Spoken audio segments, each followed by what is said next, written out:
Good morning and welcome to the Young People's Message. Happy Easter! Last week we celebrated the day that Jesus rose from the dead, the day of Jesus' resurrection. We are still in the season of Easter and still talking about all the things that happened after Jesus' resurrection. After Jesus was resurrected, he went to a place where most of his friends were, and he told everyone there that he was resurrected. And they believed because they saw him. But one of Jesus' friends was missing, and his name was Thomas. When Thomas's other friends said, "Thomas, we saw Jesus," Thomas said, "I don't believe you.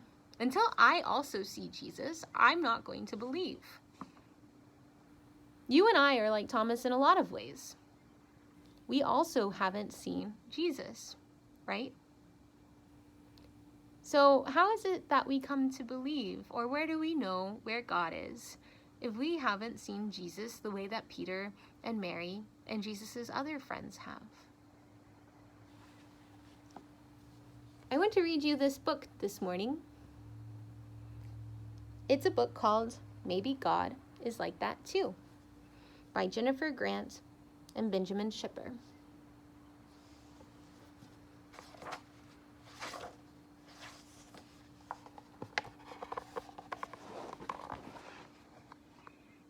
I live in the city, where the sidewalks and subway cars and buildings and buses are packed with people. But I've never seen God before.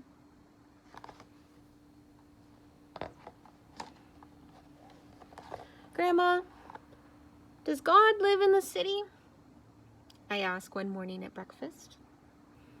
"Yes, God is here," she says. "You just need to know where to look. Wherever you see love, joy, and peace, God is there," she said, stirring her tea.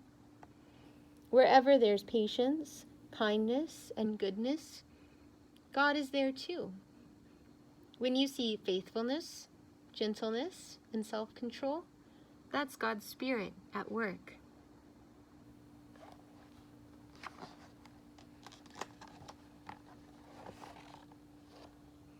On the way to school, I'm on the lookout.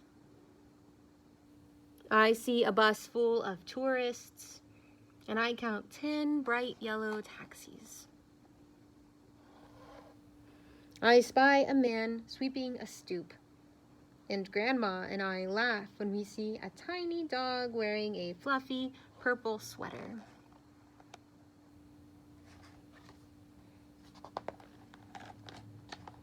At school, Grandma hands me my lunch and hugs me close before she says goodbye.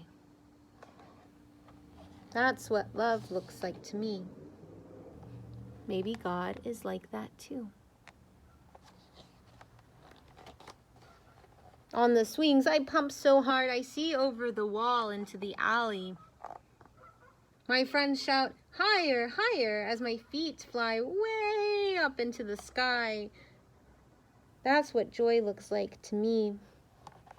Maybe God looks like that too.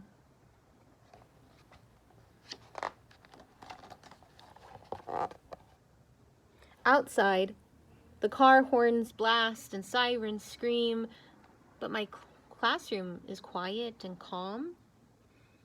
Maybe that's what peace looks like to me. Maybe God is like that too.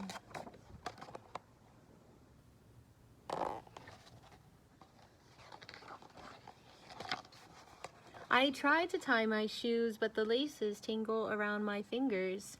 My teacher sits down beside me and shows me how to tie them. That's what patience looks like to me. Maybe God is like that too.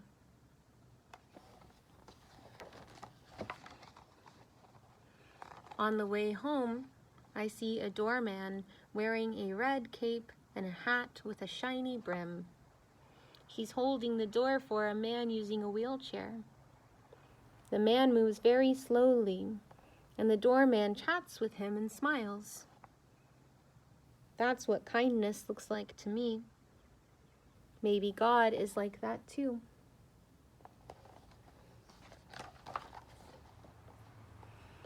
While I'm setting the table for dinner, there's a knock at the door. It's our neighbor from downstairs bringing us a loaf of bread. It's golden brown and warm and wrapped in a thin white towel. That's what goodness looks like to me. Maybe God is like that too.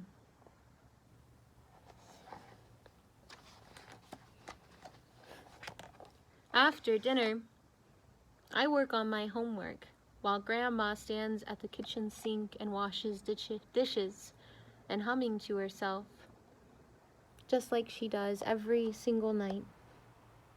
That's what faithfulness looks like to me. Maybe God is like that too.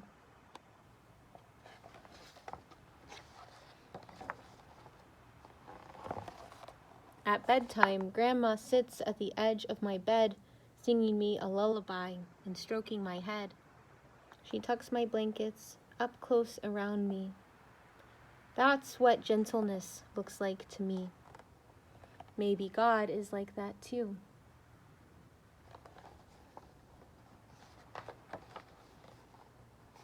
I lie in bed, watching the curtains flutter. I want to talk about that dog we saw today and how high I can swing, but Grandma says that once I'm tucked in, I have to stay in my bed until morning. I close my eyes and try to fall asleep. That's what self-control looks like to me. Maybe God is like that too.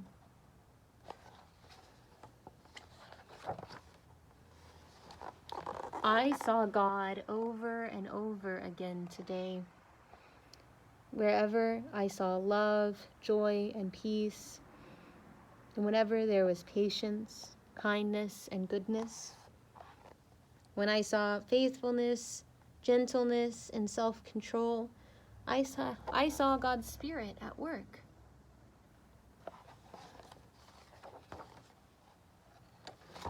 I don't see God the way I see my friends on the street, or the streetlights, or the river, but I see God's Spirit all around me, right here in the city.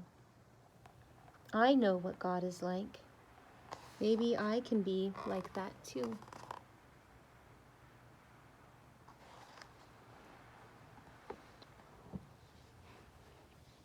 You and I might not see God the way that we see our friends or our parents or our grandparents. We might not see Jesus the way that we see other people. But just like the boy in the story, anytime we see love or patience or kindness or gentleness or faithfulness or self-control, we know that Jesus is there with us. So you and I are a little bit like Thomas. We have to try and believe even though we can't see. In the end of our story in the Bible today, Jesus blesses everyone who has not seen him the way that we see our mom and dad, but says that those of us who believe but do not see are blessed. And we can give thanks to God for that. Amen.